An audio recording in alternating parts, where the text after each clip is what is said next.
Ano yung ginagawa natin? Conversion ng new plate, steel plate ng torno para doon yan niya.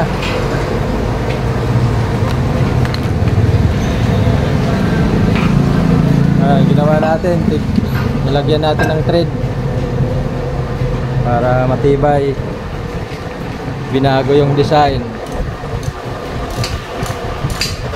Yan, kitang-kita na, wala nang buhok. Yan yung ginagawa natin.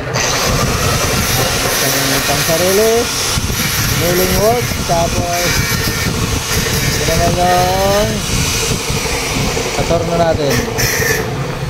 Yan lang mga boss, let's go!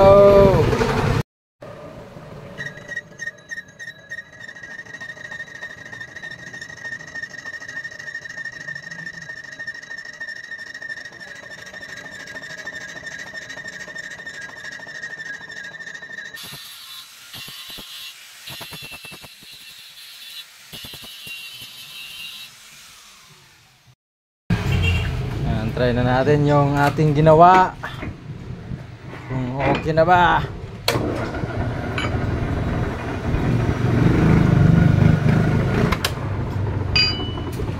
Try natin kung wala nang garalgalan. Yun, ayos na.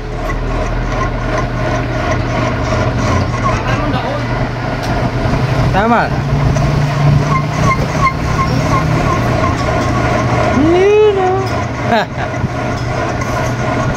Ganda na yung kain. Ayos na yung pinalitan natin ng ano, plates. Yan, makapal na yan. Okay na, okay na. Yan. Ganda na yung plates na nilagay natin. Pwede na tayo maglagay dyan ng mas malaking chuck. O mga siguro mga chuck na 16 or 14. Pwede na to. Ito 12 lang kasi to eh.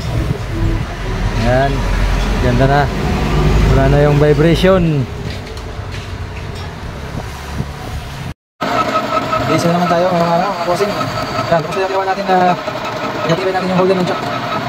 Ayan, ganda na yan. Kapal na yung plate, wala ng vibration. Pwede na siyang salangan ng mas malaking chuck. Ayan, maganda na yung hanya. Nakakapag-replace na tayo ng brake drum dahil dito sa ginawa natin. Wala nang vibration. Ayan, patapos na rin yung I-beam ng WOWO. Assembly na. Ayan, automotive works. Natanggap tayo mga bossing. Direkta lang. Rekta na sa shop. Peace.